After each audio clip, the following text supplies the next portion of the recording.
स्वागत है दोस्तों। हिंदी साहित्य के फास्ट रिवीजन में आज हम 50 टॉप क्वेश्चंस के बारे में पढ़ेंगे। दोस्तों, आप सभी के लिए हम परिश्रम करते हैं कि आपकी परीक्षाओं में आपकी परफॉर्मेंस अच्छी हो, तो वीडियो को लाइक ज़रूर कर दीजिएगा और चैनल को सब्सक्राइब कर दीजिएगा।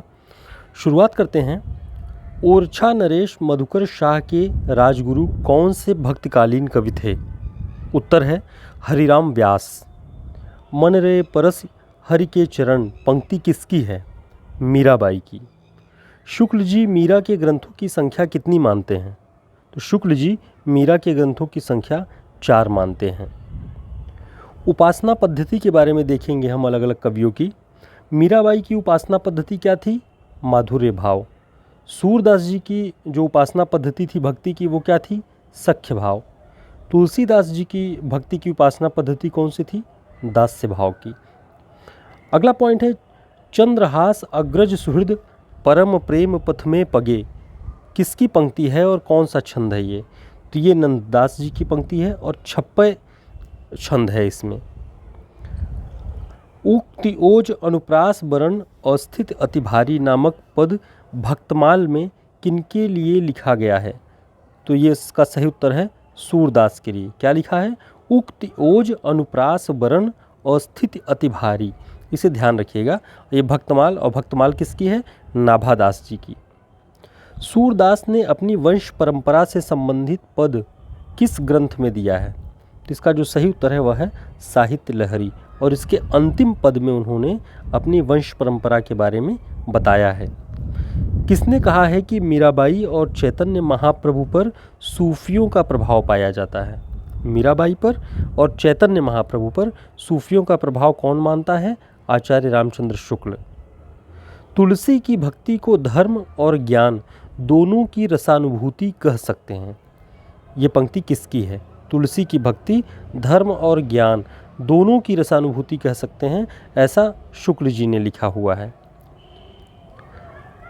अगला जो महत्वपूर्ण पॉइंट है कि प्रसाद के किस उपन्यास की प्रशंसा प्रेमचंद जी ने उन्हें पत्र लिखकर की? अब देखिए, ये बहुत बड़ा एक ऐतिहासिक तथ्य है कि प्रसाद जैसे महाकवि, उनके बारे में एक महान कथाकार ने पत्र लिखकर उनके किसी उपन्यास की तारीफ़ की, प्रशंसा की। वो उपन्यास कौन सा था?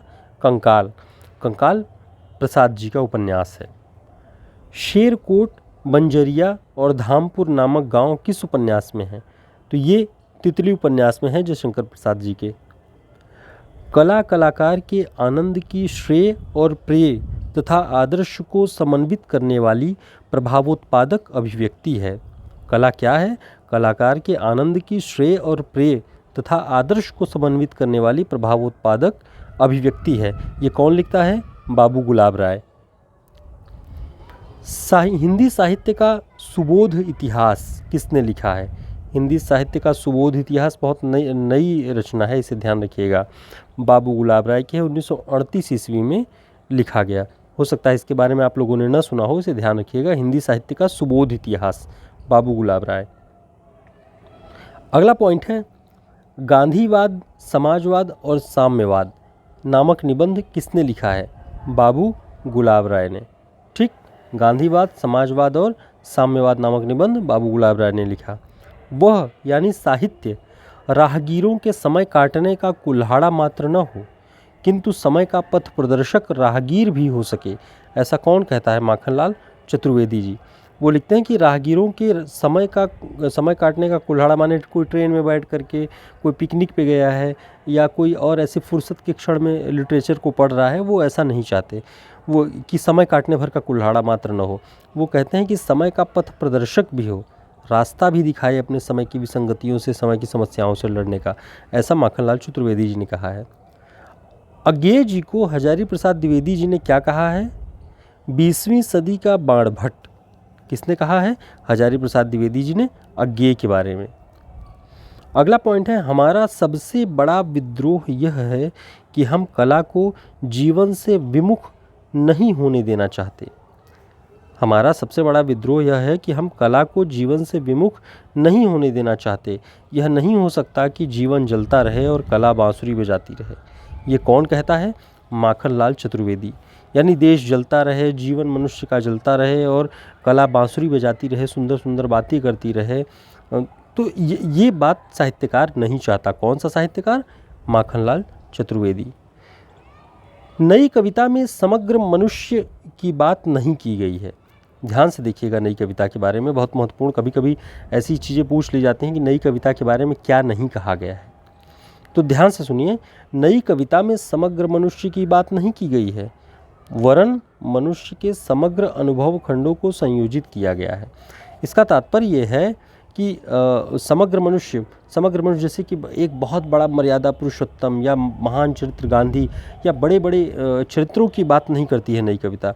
वो कहती है कि एक छोटा भी मनुष्य हो और उसके जीवन के सारे अनुभव खंडों में हो या छोटे छोटे खंडों में, उनको भी सहेज कर रखना नई कविता अपनी जिम्मेदारी समझती है। ये कौन लिखता है? रामस्वरूप चतुर्वेदी जी। किसने अपनी जीवनी ऋषि जैमिनी बरुआ से बोल कर लिखवाई?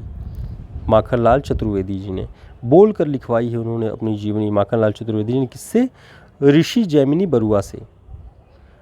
जयशंकर प्रसाद अक्षर हैं, किसने कहा है? जयशंकर प्रसाद जी को अक्षर के समान कौन कहा है? माखनलाल चतुर्वेदी जी ने। संघर्ष सुभद्रा कुमारी चौहान जी के लिए जीवन का एक सजीव पहलू है। संघर्ष सुभद्रा कुमारी चौहान जी के लिए जीवन का एक सजीव पहलू है, कौन कहता है? माखनलाल चतुर्वेदी जी कहते हैं। तो इस तरह मित्रों बहुत महत्वपूर्ण ये बातें ऐसी हैं कि जो अलग अलग परीक्षाओं में पूछी जाती हैं, तो इनके बारे में भी आपको जानकारी हो, हमारा ऐसा प्रयास है। तो इसे आप असिस्टेंट प्रोफेसर की एग्ज़ाम में, बीपीएससी जो भी पीजीटी के एग्ज़ाम होने वाले हैं किसी भी स्टेट के, उन सब में, मध्य प्रदेश की लोक सेवा आयोग द्वारा आयोजित होने वाली असिस्टेंट प्रोफेसर परीक्षा में, सब में ये बहुत उपयोगी सिद्ध होगा। आप इन्हें ध्यान रखिएगा और इन्हें नोट कर लीजिएगा। उम्मीद है आपके लिए ये वीडियो काफ़ी उपयोगी होगा और फिर हम एक नए वीडियो में ऐसे ही महत्वपूर्ण जो भी रिवीजन के पॉइंट्स हो सकते हैं वो सब आपके लिए लेकर के आएंगे। आप लोग जुड़े रहिए, बने रहिए। आप लोगों के ही जुड़ने का परिणाम है कि हम मेहनत कर पाते हैं और आपके लिए सही कंटेंट दे पाने की जो सामर्थ्य है वो हम में बन पाती है। तो उम्मीद है आपको ये अच्छा लगा होगा। चैनल को सब्सक्राइब कर लीजिएगा, वीडियो को लाइक ज़रूर कर दीजिएगा। बहुत धन्यवाद, शुभकामनाएँ।